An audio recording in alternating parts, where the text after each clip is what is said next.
সঙ্গে আছি আমি খালেদ মহিউদ্দিন। আপনারা দেখছেন ঠিকানা খালেদ মহিউদ্দিন অনুষ্ঠান। আমরা অর্থনৈতিক সংস্কার এবং অন্তর্বর্তী সরকার অর্থনৈতিক সংস্কারে কি কি উদ্যোগ নিচ্ছে সেগুলো নিয়ে কথা বলতে চাইছিলাম। আমরা জানি যে বাণিজ্য এবং অর্থনীতির ক্ষেত্রে সরকারকে নানা রকম চ্যালেঞ্জের মুখে পড়তে হবে। এসব বিষয় নিয়ে কথা বলার জন্য আজ আমাদের সঙ্গে উপস্থিত রয়েছেন বাংলাদেশ ব্যাংকের গভর্নর জনাব আহসান মনসুর। জনাব আহসান মনসুর, আপনাকে অনেক ধন্যবাদ এবং কৃতজ্ঞতা আমাদের অনুষ্ঠানে যুক্ত হওয়ার জন্য। আমাদের সাথে আরও থাকছেন সাবেক সংসদ সদস্য, সাবেক এফবিসিসিআই সাবেক সভাপতি, বিশিষ্ট ব্যবসায়ী জনাব এ কে আজাদ।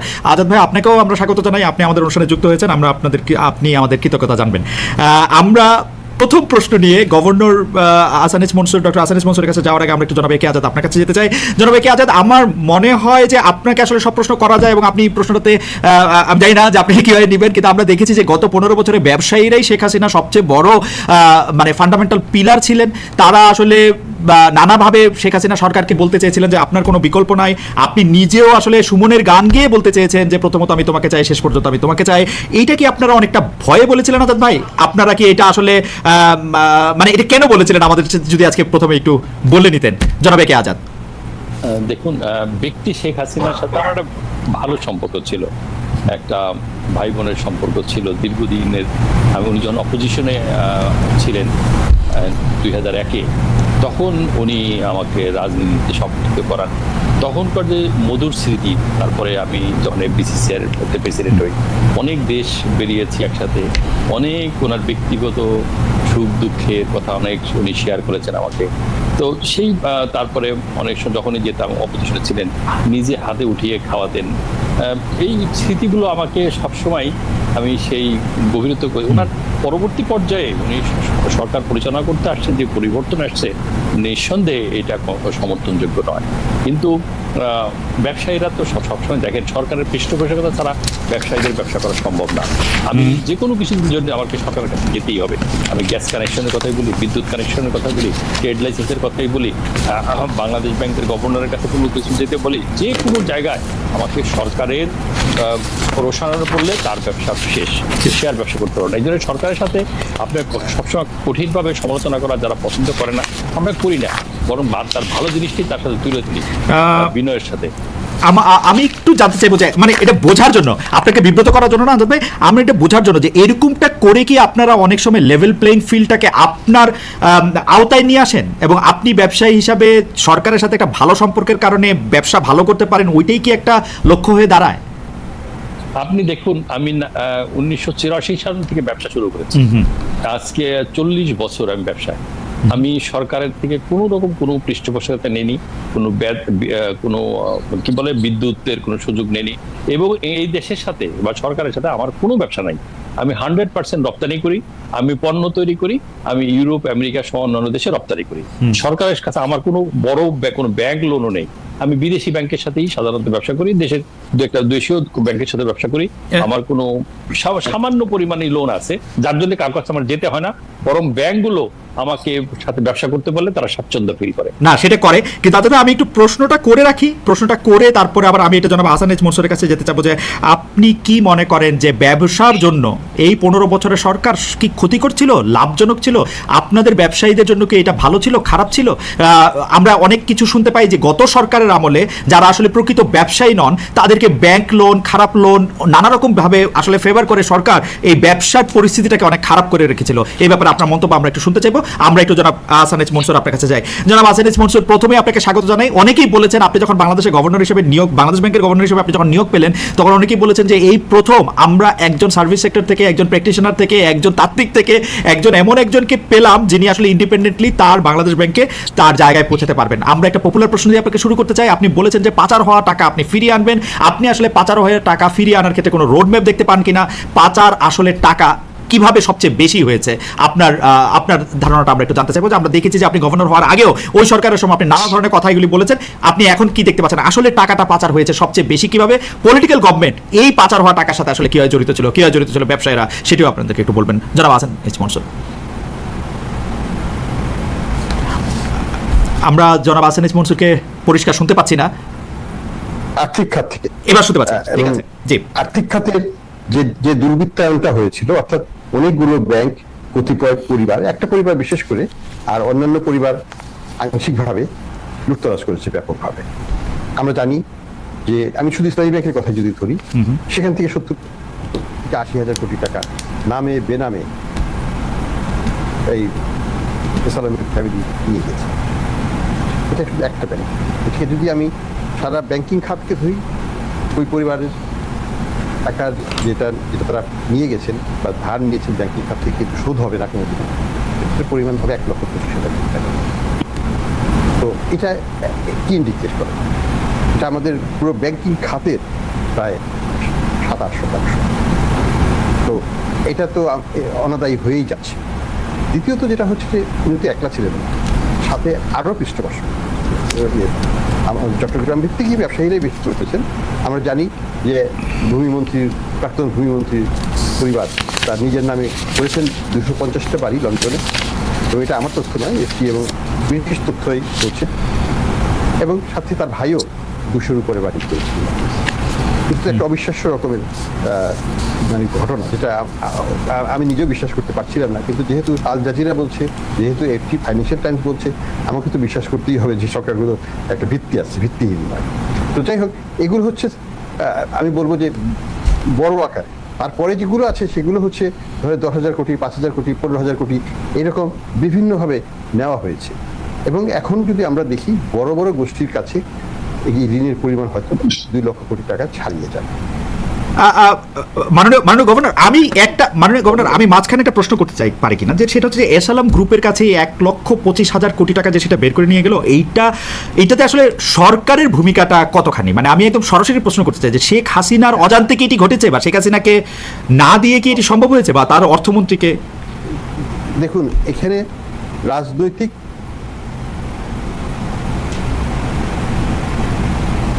আমরা শুনতে পাচ্ছি মাননীয় গভর্নর। হ্যাঁ, এখানে যেটা হচ্ছে যে রাজনৈতিক পৃষ্ঠপোষকতা ছাড়া, সর্বোচ্চ পর্যায়ে পৃষ্ঠপোষকতা ছাড়া এটা করা সম্ভব ছিল না। আমরা দেখেছি এসালামের দৌরাত্ম্য, কেন্দ্রীয় ব্যাংকের গভর্নরের রুমে সরাসরি ঢুকে যেতেন, দরজা বন্ধ হয়ে যেত। আমরা দেখেছি ইন্সপেকশন রিপোর্টগুলো যখন আসতো, সেগুলো সরাসরি গভর্নরের কাছে যাওয়ার পরেই সেগুলো তালাবদ্ধ হয়ে যেত। আমরা দেখেছি যে উনার মানে গন্তব্যস্থল পিএমওতে অবারিত ছিল, এবং উনি বাংলাদেশের নাগরিকও ছিলেন না। কিন্তু 7টা, 8টা, 9টা, 10টা আর্থিক প্রতিষ্ঠান, মানে আমি 7টা হচ্ছে ব্যাংক, বাকিগুলো হচ্ছে আর্থিক প্রতিষ্ঠান, সেগুলোকে একই পরিবার কবজাভুক্ত করলো, যেটা অবিশ্বাস্য ঘটনা। একটা ডাইরেক্টর আরেকটা ব্যাংকের ডাইরেক্টর হতে পারে না আইনগতভাবে, কিন্তু তারা পারিবারিকভাবে এই এতগুলো প্রতিষ্ঠানকে কন্ট্রোলে নিয়ে নিল। এবং কন্ট্রোল নেওয়ার মেকানিজমটা তো আমরা জানি, ডিজিএফআই সরাসরি বন্দুক ধরে প্রত্যেকটা ডাইরেক্টরকে সিগনেচার নিয়েছেন, এবং সেক্রেটারি, যারা কোম্পানি সেক্রেটারি ব্যাংকের, তাকে দিয়ে শেষ সিগনেচার করিয়ে তার পদত্যাগ পত্রটাকে সিগনেচার করিয়ে দিয়েছে। এই যে মাননীয় গভর্নর, আপনি যদি আমাকে একটা মিনিট সময় দিতেন, মাননীয় গভর্নর, আপনি যদি আমাকে একটা মিনিট সময় দিতেন, আমি একটু জনাব একে আজাদের কাছে একটু শুনতে চাই যে জনাব একে আজাদ, এরকম ঘটনা যখন ঘটছিল তখন আপনারা যারা ব্যবসায়ী নেতৃবৃন্দ যারা 40 বছর ধরে ব্যবসা করছেন, তারা ব্যাপারটাকে কেমন দেখেছেন? আমি জানি যে আপনার ব্যাংকও আসলে নানাভাবে এই ব্যাপার থেকে আসলে মুক্ত রাখতে আপনাকে বেগ পেতে হয়েছিল, এটা আপনারা কিভাবে সহ্য করেছেন সে সময়, বা ওই ঘটনাটা বলতেন? মাননীয় প্রধানমন্ত্রীর সাথে আমার সম্পর্কের অবনতি হয় 2014 সালের থেকে, এবং যখন এসালম ইসলামী ব্যাংকটা টেক ওভার করে এবং গোয়েন্দা সংস্থার লোক জোর করে যেভাবে সই করে নিয়ে যায়, এটা আমি টকশোতে বলি এবং আমার পত্রিকা এবং আমার মিডিয়াতে, ইলেকট্রনিক্স মিডিয়াতে প্রকাশ হয়। এটার ব্যাপারে আমার মাসুদ সাহেব অনেকবার অনুরোধ করেছিলেন যে আমি এগুলো না বলি। বিভিন্ন ব্যবসায়ীরাও তার পক্ষে বলেছিলেন যে আমি যেন টকশোতে বা এইগুলো না বলি। কিন্তু আমি নিজের এই জায়গা থেকে আমি সরাইনি নিজেকে, কারণ ইসলামী ব্যাংকের চেয়ারম্যান সাহেব আমাকে নিজে বলেছেন, উনি অত্যন্ত একজন সজ্জন ব্যক্তি ছিলেন, চেয়ারম্যান সাহেব ইঞ্জিনিয়ার আনোয়ার সাহেব, উনি পুরো ঘটনাটা আমাকে বললেন যে কিভাবে গোয়েন্দা সংস্থা তার বাড়ির থেকে তাকে উঠাই নিয়ে গেল, তারপরে ডিএফআই তৎকালীন তার রুমে গিয়া তারে সে অনুরোধ করেছিলেন যে আমার কিন্তু মনে পড়ছে যে আপনি এই কথাগুলি বলেছিলেন এবং এই কথা বলার জন্য আপনাকে সাফার করতে হয়েছে, কিন্তু যারা এই কথা বলার জন্য আপনাকে সাফার করায় তারা তো ডাকাত। আপনি কিভাবে সেই ডাকাতের সাথে দেখেন, আমার বাড়ি ভেঙে দিল, আমার বাড়ি ভেঙে দেওয়ার পর আমার বাড়ির ফাইলটা, এই গুলশান বাড়ির ফাইলটা ডিজিএফআই নিয়ে গেল। তারপর আমি আজকে 14 থেকে 25 সাল পর্যন্ত আমার বাড়িটা করতে পারিনি। আমার ফাইল আমি হাইকোর্টে রিড করেছি, তারপরে হাইকোর্ট অর্ডার দিয়েছে আমার বাড়ির প্ল্যান দিতে, তাও দেয়নি। তারপর তারা রাজুক এসে বলছে, কন্টেম করেছে রাজুকের বিরুদ্ধে, রাজুক বলছে আমাদের ফাইল ডিজিএফআই নিয়ে গেছে। এই সরকারের পতনের পরে আমি আমার ফাইল আয়নাঘর থেকে উদ্ধার করেছি। জনাব এজাজ আপনাকে ধন্যবাদ। জনাব আহসানিজ মনসুর বলছিলেন, আমরা একটু জনাব আহসানিজ মনসুরের কাছে আসি। জনাব আহসানিজ মনসুর, আপনি বলছিলেন যে সেই ভয়াবহতার কথা, সেই ডাকাতির কথা আপনি কন্টিনিউ করবেন। আমাদের মূল প্রশ্ন ছিল যে আপনি সেই টাকা ফেরত আনার ব্যাপারে, সেই পাচার হওয়া টাকা ফেরত আনার ব্যাপারে আপনি কি রোডম্যাপ করেছেন এবং সেটা কতখানি আপনি সফল হবে কি দেখতে পাচ্ছেন? জনাব আহসানিজ মনসুর। রোডম্যাপটা লম্বা, কিন্তু ধাপে ধাপে যেতে হবে। এখানে আমি প্রথমে যেটা বলবো যে আমরা তো প্রথমে বোর্ডগুলোকে চেঞ্জ করে ফেলছি, এখন সবগুলো বোর্ডই তারা স্বাধীনভাবে কাজ করতে পারবে এবং ব্যাংকের স্বার্থে, ডিপোজিটরদের স্বার্থে কাজ করবে। এর প্রতিফলন কিন্তু আমরা অলরেডি দেখতে পাচ্ছি। আজকে ইসলামী ব্যাংকের বোর্ড আমরা ভেঙেছিলাম গত সপ্তাহে, মানে এই বৃহস্পতিবার, আগের বৃহস্পতিবার। ইতিমধ্যেই তাদের ক্যাশ ফ্লো কিন্তু পজিটিভ হয়ে গেছে। এটা একটা বিশাল আমি বলবো অর্জন, কারণ গত 3-4 মাস ধরে কিন্তু বাংলাদেশ ব্যাংক তাদেরকে ক্যাশ ফ্লো সাপোর্ট দিয়ে আসছিল। অলরেডি 4-5 হাজার কোটি টাকা তাদেরকে সাপোর্ট দিয়েছিল। আমি আজকে ভেবেছিলাম যে তারা যখন আসবে তারা অন্তত পক্ষে বলবে যে run on bank is so huge, যে 20,000 কোটি বা 15,000 কোটি টাকা তাদের ইমিডিয়েটলি লাগবে। আমি খুবই মানে প্লেজেন্টলি সারপ্রাইজড যে ইসলামী ব্যাংক ক্যাশ ফ্লো পজিটিভ। তাদেরকে একটা পয়সাও দেওয়া হয়নি, বলা হলো যে আপনারা, মানে এটা কিভাবে হলো? মানে মানে ধরে রাখুন। আমরা গত 2-3 মাস আগেও দেখলাম Islami bank is in real trouble, আর আজকে 2-3 মাস পরেই এটা ক্যাশ ফ্লো পজিটিভ হলো। এটা তো একটা মিরাকলের মতো ঘটনা। আমার কাছে তাই মনে হয়। আস্থা, মানুষের আস্থা। আমরা যখন তাদেরকে বললাম ব্যাংকে যে টাকা তুলবেন না, আপনার যেটুকু প্রয়োজন সেইটুকু তুলবেন, তার বেশিটুকু নয়, এবং আস্থা রাখুন সব টাকাই ফেরত পাবেন। মানুষ কিন্তু সেটাতে কান দিচ্ছে। আপনাদের মাধ্যমে আমি সেটাই বলবো যে সবাই যেন এই আস্থাটা ধরে রাখেন, এবং ইসলামী ব্যাংকের টার্ন অ্যারাউন্ডটা আমাকে খুবই এনকারেজ করছে। দ্বিতীয়ত যেটা হচ্ছে, আমরা যেটা করছি, রিপোর্টিং মেকানিজম করেছি, যে প্রতিটা লোন যেগুলো অনাদায়ী হচ্ছে, যেগুলো 5 কোটি টাকার বেশি, সেগুলোকে চিহ্নিত করে তার মালিকগুলোকে খুঁজে বের করতে হবে, কারণ তারা তো বেনামে নিয়েছে। আচ্ছা, সোনামে তো অনেক মানে সেই বেনামিগুলোকে তো উদ্ধার করতে হবে, এবং সেই প্রচেষ্টা করতে হবে। আমরা এরপরে যাব কোর্টের মাধ্যমে তাদের সম্পদগুলোকে কিভাবে অ্যাটাচ করা যায় সেই চেষ্টা আমরা করব। তারপরে আমরা ইতিমধ্যেই মার্কিন যুক্তরাষ্ট্রের সাথে যোগাযোগ করেছি, এফবিআই এর সাথে আমরা যোগাযোগ করেছি, ব্রিটিশ গভর্নমেন্টের সাথে আমরা যোগাযোগ করেছি, ওয়ার্ল্ড ব্যাংকের সাথে। তারা বলেছেন আমাদেরকে কারিগরি সহায়তা, আইনগত সহায়তা দেওয়ার চেষ্টা করবেন, যার মাধ্যমে কোন প্রক্রিয়ায় কিভাবে কোন দেশে গেলে আমরা এই টাকাটা উদ্ধার করতে পারবো। আমি তাদের বলেছি যে আমাদেরকে Singapore, Dubai, London and America, Canada, এইগুলোর জায়গায় কিভাবে টাকা উদ্ধার করতে হয় সেই ব্যবস্থাটা আমাদেরকে সুন্দরভাবে দেখিয়ে পরিচালনা করে আমাদেরকে এই উদ্ধার কাজে সহায়তা করতে। তারা সেটাতে রাজি হয়েছেন, আমরা এখন দেখব। কিন্তু প্রক্রিয়াটা কিন্তু সময় সাপেক্ষ ব্যাপার। প্রথমে আমরা উদ্ধার করার চেষ্টা করব বাংলাদেশের অভ্যন্তরে যে সম্পদগুলো আছে সেটাকে অ্যাটাচ করব। আমরা ইসলামী ব্যাংকে যে শেয়ার আছে সেই শেয়ারগুলোকে আমরা তো কনফিসকেট অলরেডি করে ফেলেছি, ব্লক করা আছে, সেগুলোকে মালিকানা সরকারি ভাবে নিয়ে সেগুলোকে বিক্রি করে আমরা ডিপোজিটরদের টাকা প্রতিস্থাপন করব। আচ্ছা, আমি মনে করি যে এটা plan is in the works, এটা কাজ করবে এবং এটাকে কাজ করাতেই হবে। আচ্ছা, আমরা জনগণের স্বার্থে, ডিপোজিটরদের স্বার্থে। আমরা এই প্রশ্নটি আপনাকে করে রাখি বা প্রস্তাবনাটা আপনাকে দিয়ে রাখি, সেটি হচ্ছে যে আপনি গভর্নর হওয়ার আগেও বিভিন্ন কথায় লিখায় আপনি জানিয়েছেন যে প্রথমে আসলে সিস্টেমটি আপগ্রেড করতে হবে যাতে এরকম আর পিলফারেজ কখনো না ঘটে, এইরকম যাতে আর না ঘটে। কিন্তু প্রতিষ্ঠানেরও ধ্বংস হয়েছে, এটি আপনি বছর পর বছর ধরে সেটা আপনি বলেছেন। সেই প্রতিষ্ঠানটি যাতে আবার পুরনো অবস্থায় ফিরে যেতে না পারে, যেমন এই প্রফেসর ইউনূসের সরকার চাইলেও যেন এগুলি আর না করতে পারে, পরে অন্য সরকার আসলেও যেন এগুলি না করতে পারে, সে ব্যাপারে আপনারা কি করছেন বা কি চ্যালেঞ্জ ফেস করছেন সেটি আমরা একটু আপনার কাছ থেকে শুনবো।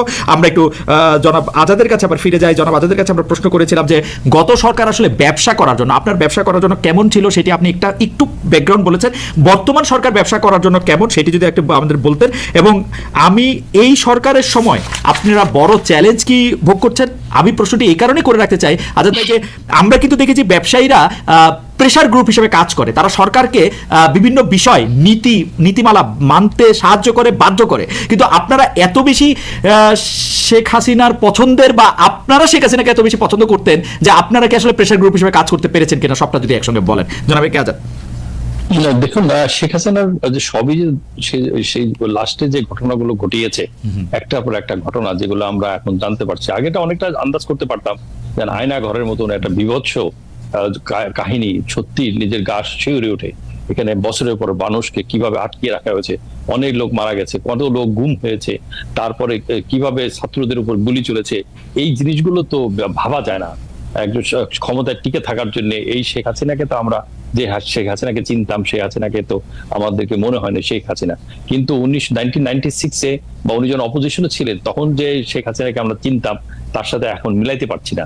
যাই হোক, আমাদের ব্যবসা করতে গিয়ে ওনার কতগুলো কোয়ালিটি ছিল, উনি কিন্তু কুইক ডিসিশন দিতে পারতেন, যে কোনো ক্রাইসিসের মধ্যে ডিসিশন দিতেন, জরুরি ভিত্তিতে ব্যবস্থা নিতেন। এখন বর্তমান সরকার, অনেকেরই সরকার পরিচালনার কোনো অভিজ্ঞতা নাই, প্রত্যেকে সৎ, ভিশনারি এবং স্বচ্ছতা চিন্তা করছেন, এবং প্রত্যেকের জায়গায় একটা পরিবর্তন আনতে চাচ্ছে, যে অতীতের গতানুগতিক ভাবে না চলে, যেমন আমি সেদিন মাননীয় প্রধান উপদেষ্টা মহোদয়কে বলে এসেছি, উনি যে রিফর্মের সুযোগ করে দিয়েছেন, গভর্নর সাহেবকে স্বাধীনতা দিয়েছেন, উনি স্বাধীনভাবে কাজ করে যাচ্ছে, এটা অত্যন্ত প্রশংসনীয়। অল্প সময়, 1 মাস সময় পান নাই কিন্তু গভর্নর সাহেব, এটা আমি মাননীয় উপদেষ্টা মহোদয়কে, প্রধান উপদেষ্টা মহোদয়কে স্বাগত, অভিনন্দন জানিয়েছি, যে খুব কম সময়ের মধ্যে ব্যাংকের মধ্যে একটা ডিসিপ্লিন চলে আসতেছে। কিন্তু আমাদের সবচেয়ে বড় চ্যালেঞ্জ হচ্ছে এখন আইন শৃঙ্খলাটা, এই জায়গাটা আমরা খুবই কষ্ট হচ্ছে, আমাদের কারখানা চালাতে পারছি না, আমাদের কারখানা এখনো শ্রমিক অসন্তোষ, কারণ পুলিশ এখনো রিঅর্গানাইজড হয়ে সারতে পারেনি।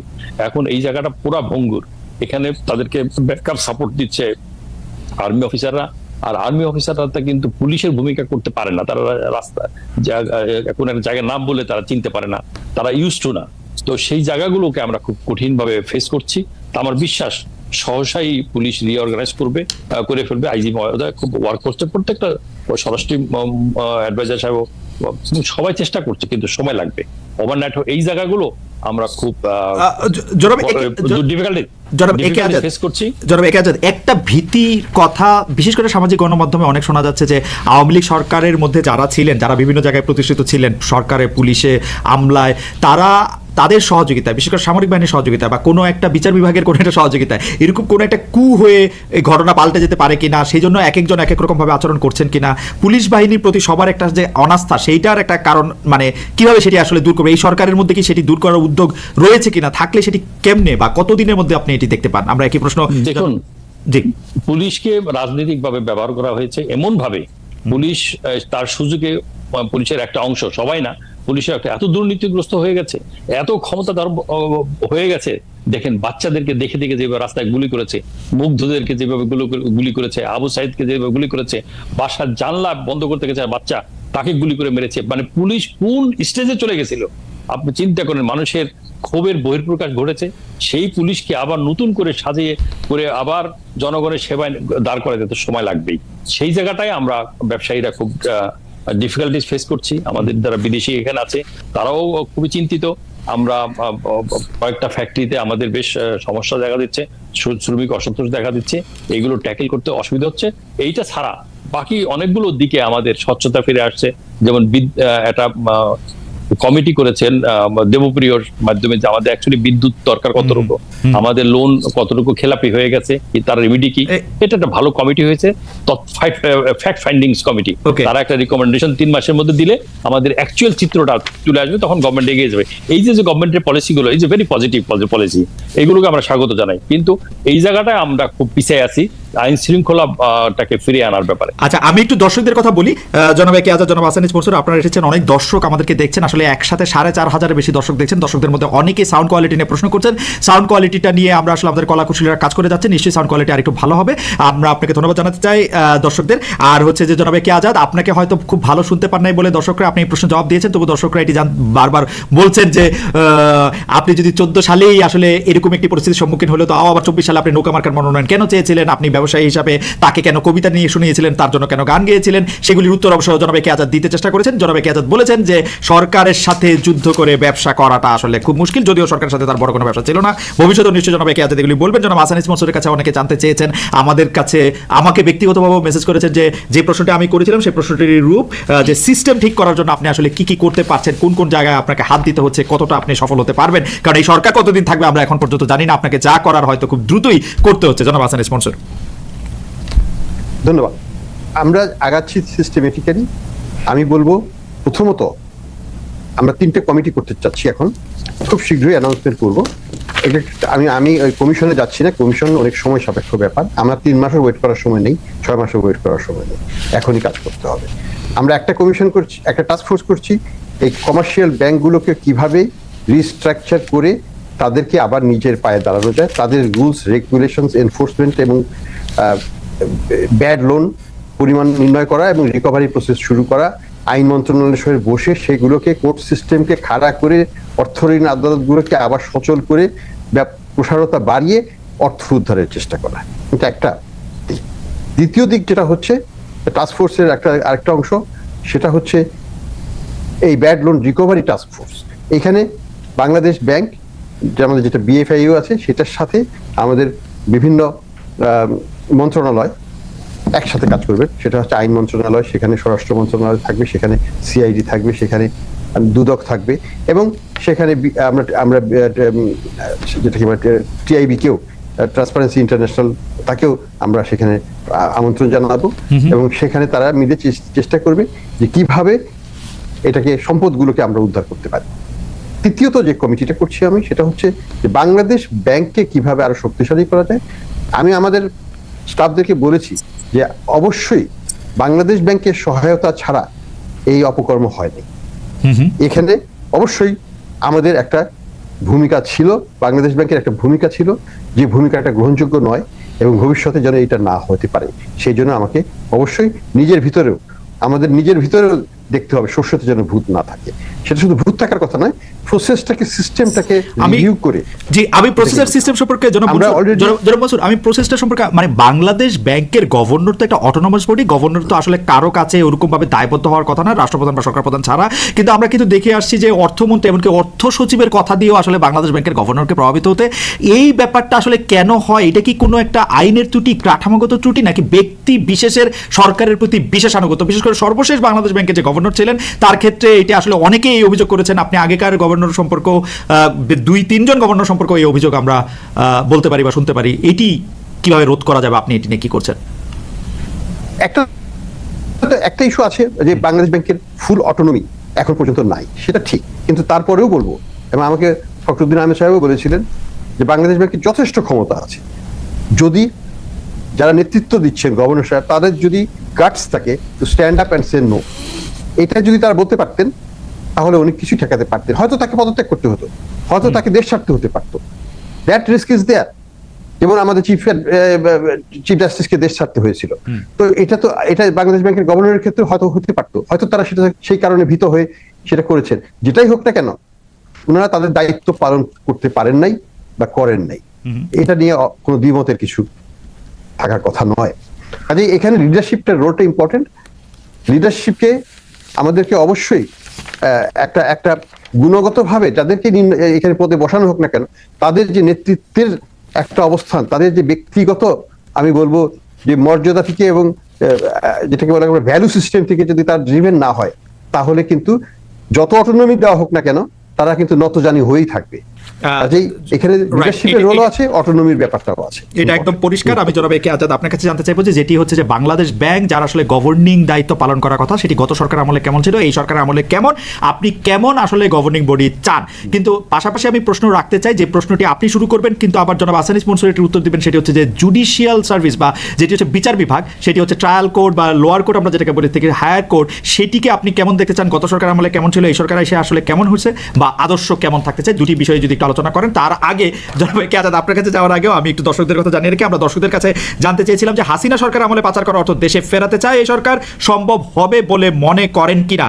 শতকরা 72 জন মনে করছেন যে হ্যাঁ সম্ভব হবে, শতকরা 28% মনে করছেন সম্ভব হবে না। 5600 দর্শক আমাদের ভোট দিয়েছেন। আমরা নিশ্চয়ই এই বিষয় নিয়েও আসলে আমাদের অতিথিদের মন্তব্য আসলে শুনতে পারবো বা শুনেছি অলরেডি। আমি একটু আজাদ ভাই আপনার কাছে যেতে চাই, সেটি হচ্ছে যে জুডিশিয়াল বা কোয়াসি জুডিশিয়াল ব্যাপারগুলি আপনি কিরকম দেখেছেন? ব্যবসার ক্ষেত্রেও বিভিন্ন কোয়াসি জুডিশিয়াল বডি আছে, সেটি কিরকম দেখেছেন? এই সরকার কিরকম আপনি আশা করেন? আর গভর্নিং বডি হিসাবে আপনাদের জন্য যেটি সরাসরি রিলেভেন্ট বাংলাদেশ ব্যাংক, সেটি কেমন ছিল, কেমন দেখছেন, কেমন আশা করছেন? জনাব একে আজাদ। দেখুন, অতীতে সবকিছুই ছিল দলীয়করণ। দলের প্রতি বা রাষ্ট্রের প্রতি, রাষ্ট্রপ্রধানের প্রতি যার আনুগত্য 100% ছিল, তিনি কিন্তু সেই জায়গায় যেতে পারতেন। যে মন্ত্রণালয় হোক, বাংলাদেশ ব্যাংকের গভর্নরই হোক, আর কোনো বডি হোক, মানে আপনার কি বলে ব্যবসায়ী সংগঠনের প্রতিনিধি হোক, সব জায়গায় তার আনুগত্যটা যখন নিশ্চিত হয়েছে তখনই তিনি যেতে পারে। সে বিচারপতি হোক, সব জায়গায় চিন্তা করা গেছে যে বিচারটা উনি যেইভাবে চাইবেন সেইভাবে হবে। এইভাবেই কিন্তু দলীয়করণ হয়েছে, যার বিস্ফোরণ যেটা দেখতে পেলাম আমরা যে আন্দোলনের মাধ্যমে মানুষের ভিতর যে দীর্ঘদিনের পুঞ্জীবিত ক্ষোভ তার বহিঃপ্রকাশ ঘটেছে। এটা শুধু কোটা বিরোধী আন্দোলনের ক্ষোভের বহিঃপ্রকাশ ব্যাপারটা তা নয়, এটা দীর্ঘদিনের পুঞ্জীবিত ক্ষোভ, বিভিন্ন সেক্টরের ক্ষোভ, দ্রব্যমূল্যের ঊর্ধ্বগতি ক্ষোভ, দুর্নীতির ক্ষোভ, সমস্ত কিছু মিলেই কিন্তু দলীয়করণের ক্ষোভ মিলেই কিন্তু এর বহিঃপ্রকাশ হয়েছে। তা আমার বিশ্বাস অতীত থেকে বর্তমান সরকার একটা বিপ্লবের মাধ্যমে, একটা পরিবর্তনের মাধ্যমে এসছে। তারা অত্যন্ত সজাগ, প্রত্যেকটা জায়গায় তারা অত্যন্ত চিন্তা ভাবনা করে কিন্তু নিয়োগ দিচ্ছে। যেমন অ্যাডভাইজারদেরকে মধ্যে যারা নিয়েছেন সবার সব যোগ্যতা যে আছে সেটা আমি মনে করি না, বাট তারপরও তারা, আমি মনে করি তারা সততার দিক দিয়ে ভালো তারা কমিটেড। সেকেন্ড হচ্ছে যেসব অ্যাটর্নি জেনারেল সাহেব থেকে শুরু করে চিফ জাস্টিস নিয়োগ থেকে এইখানে তারা দক্ষতার পরিচয় দিয়েছেন। যাদেরকে অতীতে বঞ্চিত ছিল, যে চিফ জাস্টিসের কথাই বলি, তিনি কিন্তু অনেক আগেই অ্যাপিলেটে যাওয়ার যোগ্যতা ছিল, কিন্তু যেহেতু তিনি ব্যারিস্টার ইশতিয়াক সাহেবের ছেলে, এই কারণে, এবং ব্যারিস্টার ইশতিয়াক সাহেব যখন কেয়ারটেকার গভর্নমেন্টের দায়িত্বে ছিলেন তখন উনি ওই সময় বিএনপি ক্ষমতা এসেছিল, এই কারণে তার ছেলেকে অ্যাপিলেট ডিভিশনে দেওয়া হয় না। আজাদ ভাই, আমি এইটাও শুনছি, এটাই আমি শুনছি, কিন্তু আসলে কি এই কারণে দেওয়া হয় না? সৈয়দ রেফাত আহমেদের মতো একটা যোগ্য, এক্স্যাক্টলি এটাই ছিল তার অযোগ্যতা, তার ব্যারিস্টার ইশতিয়াক সাহেবের ছেলে, এবং ওই সময় বিএনপি ক্ষমতা। আজাদ ভাই, আপনার আপাতত মানে কি বলবো, মানে এই লেভেলে যদি ডিসিশন মেকিং হয়, মানে এটা তো খুবই মানে ফ্যাসিনেটিং। আজাদ ভাই, আচ্ছা আপনি বলছিলেন, বলেন। আচ্ছা, তারপরে হচ্ছে আমি মনে করি এখনো হাইকোর্টের বিচার প্রক্রিয়া শেষ হওয়ার প্রক্রিয়াধীন আছে। এখানেও আমরা দেখব যে সরকার কতক্ষণ বিচক্ষণতার পরিচয় দেয়। তবে এখনো প্রশাসনের কিন্তু সব জায়গায় তো এই যারা অন্তর্বর্তীকালীন সরকার আছেন তাদের তো কোনো লোক নাই। যারা অপোজিশনে ছিলেন তাদের লোকে কিন্তু বিভিন্ন জায়গায় এখন পুনর্বাসন হচ্ছে। এইটা একটা অ্যালার্মিং, এবং অনেক জায়গায় কিন্তু এই দলীয়করণের দিকে যাচ্ছে। এখানে কেয়ারটেকার গভর্নমেন্টকে সতর্ক থাকতে হবে। এই জায়গায় অনেক সময় উনি সতর্কতা থাকলেও যোগ্য লোক পাচ্ছেন না, যার কারণে একটা দলের প্রাধান্য পেতে যাচ্ছে এই সরকারের মাধ্যমে। এই জায়গাটায় আমরা লক্ষ্য করছি। আজাদ ভাই, একটা দলের প্রাধান্য বলতে কি কোনো স্পেসিফিক দল? স্পেসিফিক দল কোনটার কথা আপনি বলছেন? আবার একটু পরিষ্কার করে বলেন, আপনার যদি অসুবিধা না থাকে। আপনি তো সবসময় সব কথাই বলেন, মানে আপনি আমাকে বলায় বিপদে ফেলেন। না বিপদে কি আর না, এখন হাসান ভাই ওইখানে আছেন, মানে ডক্টর ইউনূসের সরকারের সময় যদি বিপদে পড়তে হয় তাহলে তার আর কথা হলো না। আপনি কোন দলের কথা মিন করছেন সেটা যদি একটু বলেন। আমি দেখেন আজাদ ভাই পরবর্তী সরকার নিয়ে বিপদে পড়তে পারেন, সেই জন্য দেখেন আমরা দেখতে পাচ্ছি সমস্ত জায়গায় বিএনপির লোকই প্রাধান্য পাচ্ছে। আচ্ছা, সব জায়গাতে প্রশাসনে বিভিন্ন জায়গায় অতীতে যারা বঞ্চিত হয়েছে, কিন্তু আজাদ ভাই বিএনপির লোকেরা একটু প্রাধান্য তো পাবে, আওয়ামী লীগের লোকদের তো খুঁজেই পাওয়া যাচ্ছে না, কি করবে এখন? যদি আসাদ ভাইরা চায়ও আওয়ামী লীগের লোক তো আর না। যাই হোক, তবে আপনার কনসার্নটা নিশ্চয়ই কর্তৃপক্ষ নিশ্চয়ই শুনবেন যে আসলে সব একই জায়গা থেকে একই রকম ভাবে নিয়োগ করা হচ্ছে কিনা। জনাব হাসান এইচ মনসুর, আপনিও যদি একটু বলেন যে জনাব একে আজাদ কিন্তু আসলে ব্যাখ্যা করলেন যে কেন গত সরকারের আমলে দলীয়করণ প্রভাবিত করেছে, এই সরকারের আমলে চেষ্টা করা হচ্ছে। আপনি আসলে সেটা কি কেমন দেখেন জুডিশিয়াল এবং কোয়াসি জুডিশিয়াল বডিগুলির ক্ষেত্রে, এবং আপনি এই বক্তব্যের সাথে একমত কিনা? শুধু বিএনপি বা জামাত সমর্থিত লোক থেকেই আসলে এই সরকার, মানে আওয়ামী লীগ শুধু আওয়ামী লীগের নিয়োগ দিত, আর ডক্টর ইউনূস সরকার শুধু বিএনপি পন্থী নিরপেক্ষদের নিয়োগ দিচ্ছে কিনা? এটা আছে না যে বিএনপি পন্থী নিরপেক্ষ। আমি মনে করি ছাত্র নেতারা যে কথাটা বলেছিল, আমরা এক পরিবারতন্ত্র থেকে যেন আরেক পরিবারতন্ত্রে না যাই, এটা কিন্তু খুব গুরুত্বপূর্ণ একটা স্টেটমেন্ট। অর্থাৎ এটা দিয়ে কি আমরা এটা অর্জন করতে গেলে আমাদেরকে কি করতে হবে? আমাদেরকে কিন্তু ফান্ডামেন্টাল পলিটিক্যাল প্রসেসকে রিফর্ম করতে হবে, আমাদের কনস্টিটিউশনকে ঢেলে সাজাতে হবে। হয়তো অনেক রকম ভাবে সেটা করা সম্ভব, যার মাধ্যমে একটা ব্যালেন্সড পার্লামেন্ট আসবে আগামীতে। সেখানে একক নায়কতন্ত্রের প্রতিষ্ঠা করার মতো কোনো সুযোগ থাকবে না, থাকতে পারবে না। সেটা যদি না করা হয় তাহলে কিন্তু আবারও একই জিনিস আমরা পুনরাবৃত্তি দেখতে পারবো। এবং সেটা বিভিন্ন ভাবে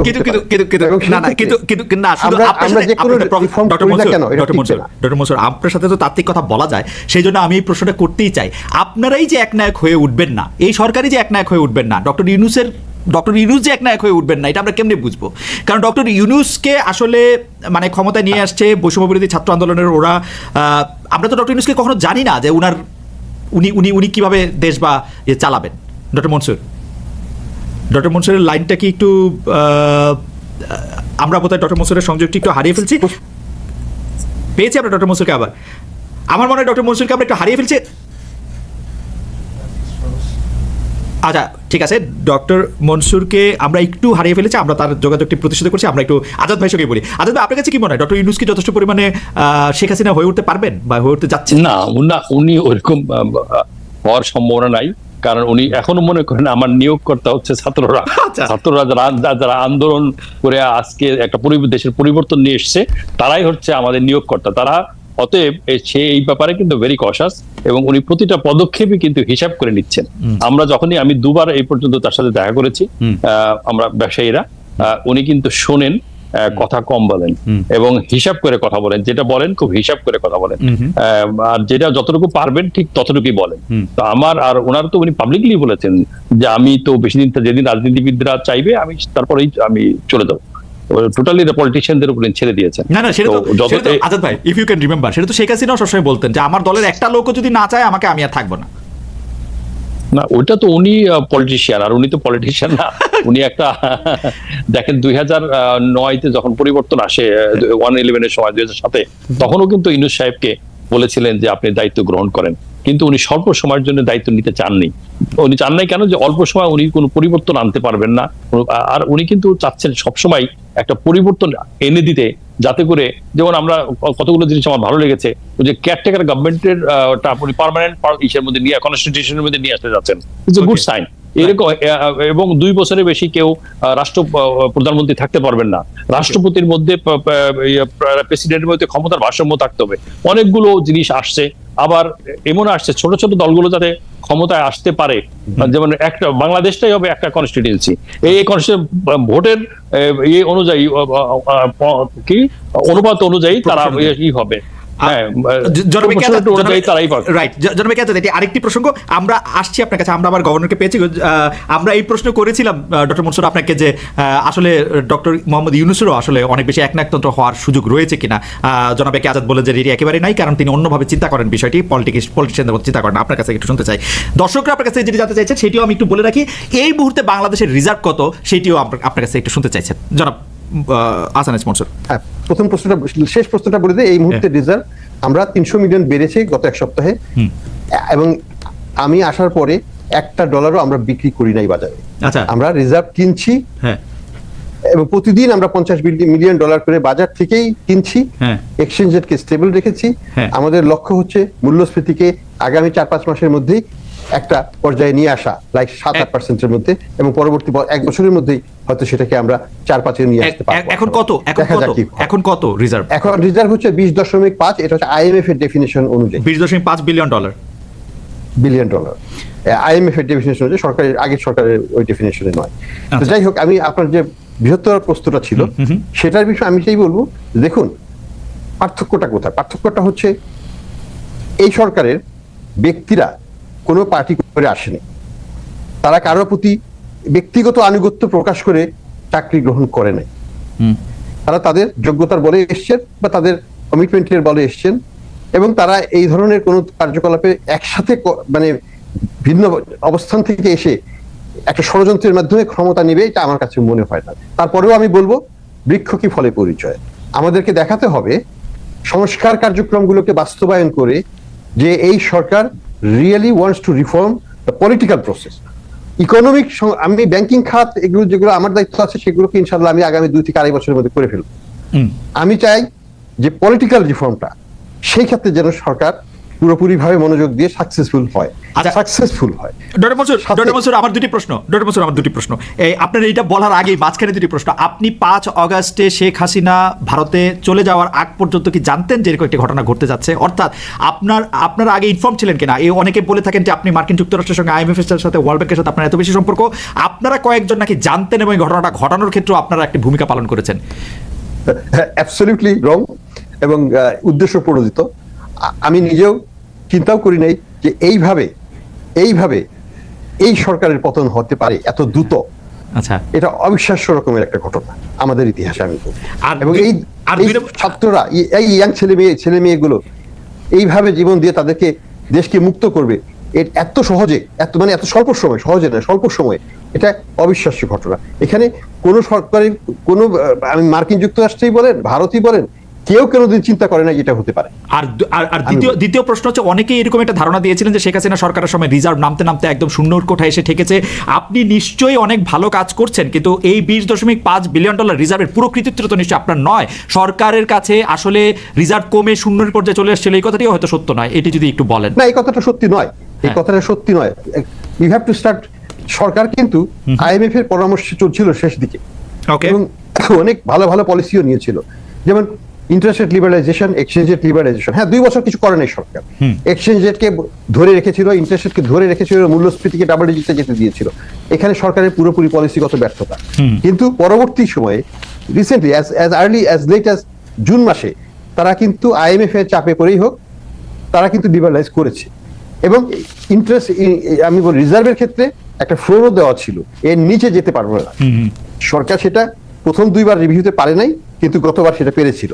তো সরকার যে একেবারেই শূন্য, কপর্দক শূন্য হয়েছিল, সেটা অ্যাবসলিউটলি নট কারেক্ট। বাট সরকার যেভাবে পরিচালিত হচ্ছিল, তাতে আমাদের ব্যাংকিং খাতটা কপর্দক শূন্য হয়ে যেতে বেশি দেরি লাগবে না। এবং একই সাথে আপনি বারবার বলেছেন যে ব্যাংকিং খাত আসলে দেউলিয়া হলে, রাইট, ব্যাংকিং খাত দেউলিয়া হতে পারতো। আমি জনাব একে আজাদ কয়েকটি প্রশ্ন খুব দ্রুত করে নিতে চাই। একটি প্রশ্ন হচ্ছে যে আওয়ামী লীগের বিদায়ের পর সরকারের ঘনিষ্ঠ লোকজন, যেসব ব্যাংকের পর্ষদ, ব্যবসায়ী সংগঠন সহ বিভিন্ন আর্থিক প্রতিষ্ঠানে যারা ছিলেন, তাদেরকে বাদ দিয়ে এখন সরকার নতুন নিয়োগ দিচ্ছে। এই নিয়োগগুলি কেমন হচ্ছে? আপনি একটু মতামত শুনতে চাই, কারণ এই নিযুক্তিগুলি কি ঠিকঠাক হচ্ছে, নাকি যারা আওয়ামী লীগের প্রতিপক্ষ বেছে বেছে তাদেরকেই আসলে নিয়োগ দেওয়া হচ্ছে? আর 2 নম্বর কথা হচ্ছে যে এই যে আর্থিক কেলেঙ্কারি, অর্থ পাচার, দুর্নীতি, এই সব ব্যবসায়ীদের আপনারা ব্যবসায়ী সংগঠনের যারা নেতৃবৃন্দ আছেন, তারা আসলে পরিত্যাগ করবেন কিনা? তাদেরকে আসলে কোনো ধরনের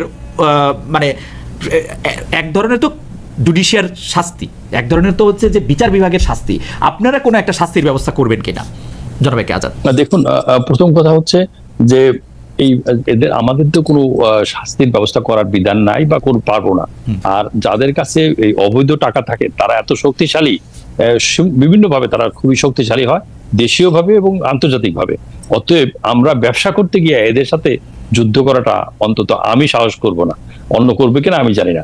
অতএব তাদের সাথে বরং যতটুকু করতে গিয়েছি, আমি টক শোতে হোক, এই মিডিয়াতে হোক, এই জায়গাটা আমি কম্প্রোমাইজ করিনি। যার জন্য আমাকে অনেক কষ্ট পোহাতে হয়েছে। আমার সেগুলো আপনি অনেক কিছুই জানেন, এত আমি ডিটেলস এত স্বল্প সময় যাব না। বাট এরকম মানসিকভাবে, এবং আমার এই যে টেলিভিশনে যে আন্দোলনের প্রচার করতে গিয়েও টেলিভিশন বন্ধ করা হয়েছে কয়েকবার, এবং ওই দিনও 4 তারিখ 5 তারিখে বলছে টেলিভিশন বন্ধ করে দিয়ে দেবো। আমরা বলছি বন্ধ করে দিয়ে যান, কিন্তু আমরা এই লাইভ না দেখাতে পারবো না। এরকম ঝুঁকি আমাদেরকে নিতে হয়েছে। আমি একটা ঘটনার কথা বলি। বাংলাদেশ ব্যাংক এসালম একটা ব্রাঞ্চ থেকে চিটাগাংয়ের 1200 কোটি টাকা নিয়ে গেছে। 1200 কোটি টাকা নিয়ে গেছে। এটা বাংলাদেশ ব্যাংক তদন্ত করে 1 বছর পরে বের করছে যে 1200 কোটি টাকা একটা branch without any approval Bangladesh ব্যাংকের ইনফরমেশন ছাড়া দিয়ে দিয়েছে। সেই রিপোর্টটা যখন আমাদের কাছে আসে সমকালে, তখন আমাকে জিজ্ঞেস করলো এটাকে প্রকাশ। অবশ্যই বাংলাদেশ ব্যাংকের রিপোর্ট, অডিট রিপোর্ট আপনারা কি করে দেন? ব্যাংকের যে কোনো একটা পত্রিকায় কোনো নিউজ ছাপানোর আগে যার বিপক্ষে যাবে তার একটা কমেন্ট নিতে হয়। নেওয়ার সাথে সাথে মাসুদ সাহেব আমাকে সিঙ্গাপুর থেকে ফোন করেছেন, তারপরে তার কথা আমি শুনিনি, কিন্তু গোয়েন্দা সংস্থার একজন ব্রিগেডিয়ার সারা রাত আমাকে টেলিফোন করেছে টু স্টপ দ্য নিউজ, ভোর 4টে পর্যন্ত। আমি কি কারণে?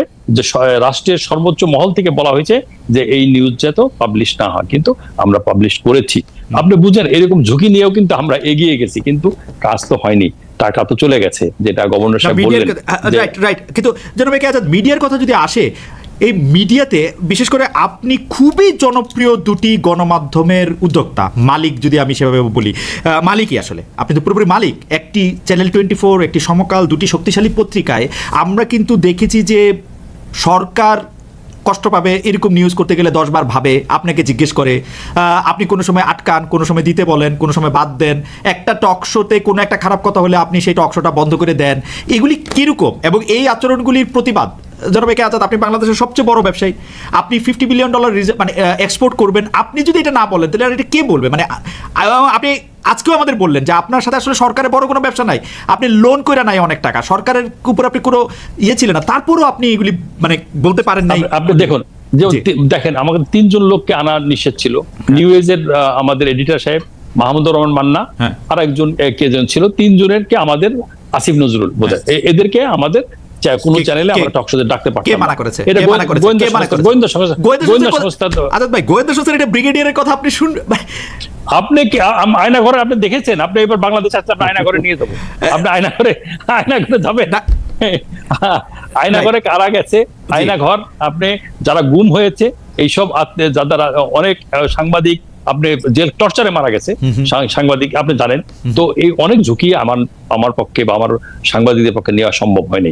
সবকিছুই যে আমাদের পক্ষে সম্ভব হতে না, তবে অনেকটা যতটুকু সহনীয় ততটুকু আমরা নিয়েছি এবং তার জন্য আমাদের কষ্ট কম পেতে হয়নি। জনাব একে আজাদ আপনাকে অনেক ধন্যবাদ। জনাব আহসান মনসুর আপনার কাছে যেতে চাই, আমি মূল্যস্ফীতি নিয়ন্ত্রণের কথা, আপনি প্রায় ক্ষমতা নেয়ার সঙ্গে সঙ্গে মূল্যস্ফীতি নিয়ন্ত্রণের কথা আপনি বলেছেন, কিন্তু সেই মূল্যস্ফীতি নিয়ন্ত্রণের যেটা বাজারের সুবিধা সেটা পেতে আসলে আমরা পাচ্ছি কিনা সেটা আপনার কাছে একটু জানতে চাই। আমি শিওর যে আপনার ঘরেও বাজার হয়, আসে, আপনার যারা বাজার করে বা আপনি যাদের সাথে বাজার যারা করে তাদের সাথে যখন দেখা হয় তারা আপনাকে কি বলে মাননীয় গভর্নর? দেখুন, এই কমপ্লেন তো প্রত্যেক হাউস ওয়াইফই করবে, সেটা আমার স্ত্রীও করছেন, যে বাজারে গেলে টাকা পানির মতো চলে যায়, কিছু আনে না, ব্যাগের থলির মধ্যে কিছু যায় না, তার আগে টাকা শেষ হয়ে যায়। কাজেই সবাই এটা অনুভব করছে। তবে আমি বলবো নিম্ন আয়ের লোকের অবস্থা খুবই করুন, তাদের আয় যতটুকু তার সাথে ব্যয় অনেক বেশি বেড়ে গেছে, তাদের সামর্থ্য কমে গেছে। কাজে আমি মনে করি যে সরকারের দৃষ্টিকোণ থেকে এবং আমি বাংলাদেশ ব্যাংকের যে প্রাইমারি রেসপন্সিবিলিটি, কোর রেসপন্সিবিলিটি হচ্ছে ইনফ্লেশনকে কমিয়ে আনা, এবং সেই লক্ষ্যে আমরা কাজ করছি। এবং আমি মনে করি যে এক্সচেঞ্জের পলিসি এখন যেভাবে কাজ করছে তাতে এটা স্টেবল থাকবে আগামীতে। এটাকে যদি আমি স্টেবল রাখতে পারি, ইম্পোর্ট থেকে ইনফ্লেশনটা হবে না। আচ্ছা, 2 নম্বর যেটা হচ্ছে আমরা মনিটারি টাইটনিং স্ক্রুটাকে আরো টাইট করছি, যেটা নিয়ে আজাদ সাহেব একটাকে কমপ্লেন করলেন যে ইন্টারেস্ট রেট কবে কমাবেন। আমি এখন কমাবো না, অবশ্যই নয়, এটা আরো বাড়াবে, কিছুটা বাড়বে, তারপরে স্থিতিশীল হবে, তারপরে কমবে। যখন মূল্যস্ফীতি 5 হয়ে নেমে আসবে আমরা ইনফ্লেশন আমরা ইন্টারেস্ট রেট কমিয়ে আমানতকারীদের জন্য আমি মনে করি যে আমাদেরকে 5টা 6টা 7টা মাস দিতে হবে মূল্যস্ফীতিকে একটা জায়গায় নিয়ে আসার জন্য। এটার আগে হবে না। কাজে অধৈর্য হওয়া যাবে না, আমাদেরকে কাজ করে যেতে হবে দৃঢ়ভাবে। আমি মনে করি যে মনিটারি টাইটনিং এর সাথে আমাদের ফিসক্যাল পলিসিও আমরা আশা করছি, আমরা অলরেডি ইন টক যে 1 লক্ষ কোটি টাকা বাজেট থেকে ছেটে ফেলা হবে। এবং যদি ছেটে ফেলা হয় তাহলে কি হবে? এখন বর্তমান সরকারের, আগে সরকারের যে বাজেট ছিল সেখানে ব্যক্তি খাত থেকে নেওয়া ছিল 1,37,500 কোটি টাকা। আমার টোটাল ডিপোজিট গ্রোথ হয় 1,70,000 কোটি টাকা। তাহলে ব্যক্তি খাত কি পাবে? আজাদ সাহেব কি দিয়ে বিজনেস করবেন? কোনো বিজনেস করার উপায় থাকে না। আমি বলেছি ফাইন্যান্স সেক্রেটারি সাহেবকে যে আপনারা 1 লক্ষ কোটি টাকা ছেটে ফেলেন। কেন 1 লক্ষ কোটি টাকা? বরংটা 137 লক্ষ কোটি টাকা 1,37,000 থেকে কমিয়ে 70 থেকে 80,000 নামিয়ে আনেন, এবং একই সাথে আপনার রেভিনিউ এর শর্টফল হবে 30 থেকে 40 থেকে 50,000 কোটি টাকা, সেটাও কভার করতে হবে। তো এই 250 মিলে 1 লক্ষ কোটি টাকা ছেটে ফেললে মূল্যস্ফীতি কমাতে সহায়ক হবে, এবং এই ভূমিকাটা বাজেটকে সাপোর্ট, এই সাপোর্টটা বাজেট থেকে আসতে হবে এখানে। কারণ policy making is an integrated approach. আমি একলা অর্থ মন্ত্রণালয়ে বসে কিন্তু এককভাবে এটা করতে পারবো না। আমাকে অবশ্যই এখানে গভর্নমেন্ট অ্যাজ এ হোল সেই দৃষ্টিকোণ থেকে আমাদের কাজ করতে হবে, তাহলে সাকসেস হতে বাধ্য। আমি একটি প্রশ্ন, আরেকটা জিনিস আমি একটু বলি। আমরা ইতিমধ্যেই সার আমদানির জন্য যে টাকার ব্যবস্থা করা সেটা আমরা করতেছি। প্রতিদিন আমরা বিএডিসি কে 20, 25, 10, 15 মিলিয়ন করে দিচ্ছি যাতে সারটাকে তারা ঠিক সময়ে নিয়ে আসতে পারে। আমরা বিদ্যুতের জন্য বাজার থেকে, আমি কিন্তু ডলার খরচ করছি না, আমরা আমার তহবিল থেকে নয়, রিজার্ভ থেকে নয়, বাজার থেকে তুলে সোনালী ব্যাংকে দিচ্ছি, পূবালী ব্যাংক, রুমার ব্যাংকে দিচ্ছি, যাতে তারা পাওয়ার সেক্টরের বিলগুলো মেটাতে পারে। আমি মনে করি যে পলিসিজ আর ওয়ার্কিং, পিপল, জনগণ এটাকে সাপোর্ট করছে। তারা ব্যাংক রান আমরা দেখি নাই, আশা করি ব্যাংক রান আমাদের দেখতে হবে না। কিন্তু বাংলাদেশের মতো এত বড় ব্যাংক ডাকাতি হওয়ার পরেও একটা ব্যাংকের উপর রান হচ্ছে না, একটা মানুষের এখনো আস্থা আছে যে ব্যাংকগুলো তাদের টাকা ফেরত দিতে পারবে, সেটা হবে। আমি একটা কথা বলি, আমরা টাকা ছাপাবো না, কিন্তু এই ব্যাংকিং খাতের প্রবলেম সলভ করবো।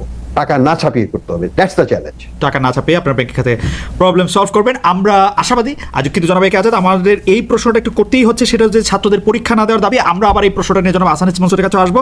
এটি প্রায় শেষ জায়গায় আমি চলে আসছি। ছাত্রদের পরীক্ষা না দেওয়ার দাবি, আনসারদের চাকরি স্থায়ী করার দাবি, অমুকের পদত্যাগের দাবি, অন্তর্বর্তী সরকারের সামনে একের পর এক দাবিতে আন্দোলন চলছে। ডাক্তাররা তুলছে নিরাপত্তার দাবি, এখন আবার ওষুধ কারখানা, পোশাক কারখানা শ্রমিকদের সুযোগ সুবিধার আন্দোলন করছে। উৎপাদন অচল হয়ে যাচ্ছে। এই শ্রমিকদের মধ্যে থাকা বহিরাগতদের কড়া হুঁশিয়ারি দিয়েছেন শ্রম উপদেষ্টা আসিফ মাহমুদ সজীব ভুঁইয়া। আপনি বিষয়টি কিভাবে দেখছেন, যে এটিকে আসলে কন্ট্রোলে আনা যাবে? মানে কন্ট্রোল শব্দটা একটু স্ট্রং, আমি যেটি বলতে চাইছি যে এটি আসলে স্বাভাবিক অবস্থায় আসবে কিনা, শ্রমিক মালিকদের জন্য একটি স্বাভাবিক পরিস্থিতি আসছে কিনা খুব দ্রুত, আপনি কি দেখছেন? এটা সময় লাগবে, ওভারনাইট এটা হবে না। কারণ যতদিন পর্যন্ত পুলিশ তার সক্ষমতা না পাবে ততদিন পর্যন্ত এটা অসম্ভব না। এই জন্য ওভারনাইট এটা আশা করাটাও ঠিক হবে না। তো আমি মনে করি আমাদের ধৈর্য ধরতে হবে, তো আস্তে আস্তে এটা স্টেবল হবে।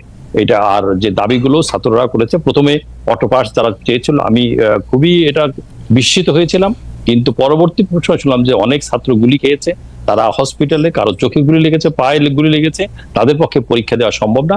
তখনই আমি এটাকে মনে করেছি ঠিক আছে, গভর্নমেন্ট প্রথমবার মতো করেছে, এটাকে মেনে নিয়েছে, কারণ এর পিছনে অনেক যুক্তি ছিল তাদের। আর আনসার বিদ্রোহটা এটা মোটেই গ্রহণযোগ্য না, এবং একের পর এক বিভিন্ন প্রতিষ্ঠান থেকে, বাটার থেকে লোক বেরিয়ে যাচ্ছে, বিভিন্ন প্রতিষ্ঠান থেকে লোকের নতুন নতুন দাবি শুরু করছে। এটা টোটালি যুক্তিসঙ্গত না, এবং এটাকে গভর্নমেন্টকে এটা বিব্রত করা, এই ব্যাপারে আমি মনে করি গভর্নমেন্টকে এটা শক্তভাবে এটাকে দেখা উচিত। জনাব আজাদ, আপনাকে ধন্যবাদ। জনাব আহসান মনসুর, আপনি কি মনে করেন এসব দাবি দাওয়া এবং এই দাবি দাওয়ার ক্ষেত্রে আসলে সরকার যে রেসপন্স করছে সেইটিকে আপনি আসলে কিভাবে দেখছেন? আমি বলবো যে একটা বড় রকমের পরিবর্তনের পর এটা কিন্তু অস্বাভাবিক কিছু নয়। দ্বিতীয়ত, যারা পরাজিত শক্তি, তাদের হাতে প্রচুর অর্থ আছে, তাদের অভিলাষও আছে, তারা কিন্তু চেষ্টা করবে এই সরকারকে একটা বিপজ্জনক স্থানে নিয়ে যেতে, বিব্রত করা শুধু নয়, ডেঞ্জারাস একটা সিচুয়েশন করতে। কাজে সরকারকে একটু কঠোরই হতে হবে।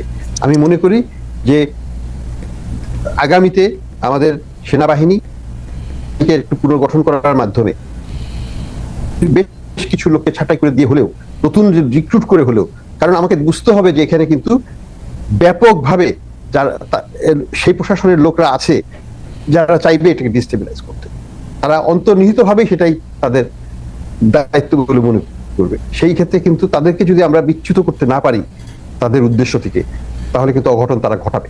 সরকারকে একটু সাবধান হতেই হবে, জনগণের সাপোর্ট নিয়ে করতে হবে। আমি বিশ্বাস করি যে কোনো ধরনের কু হতে হবে না, কারণ হচ্ছে জনসমর্থন নাই, এবং ছাত্ররা কি এককভাবে এটা করতে পারতো? অবশ্যই নয়।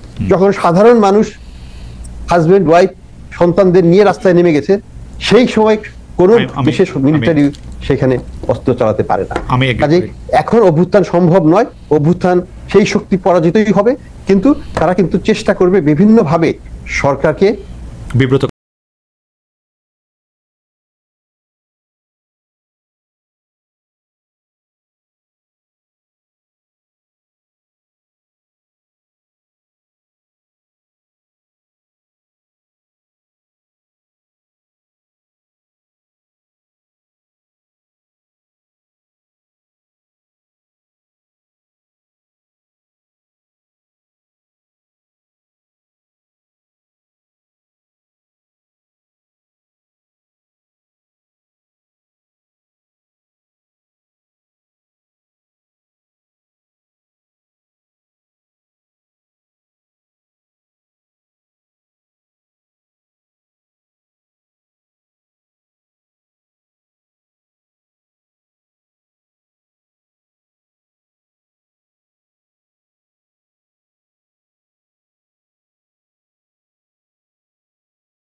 one is surrounded by lush green fields. People use these bridges for various purposes, like biking or taking boats. The scenery is breathtaking, with vegetables and animals in sight. Boats and fields play a huge role in village life. The green fields are fertile, and boats are used for travel and trade. Cows and bikes are often seen near the water. The scenic beauty is unmatched.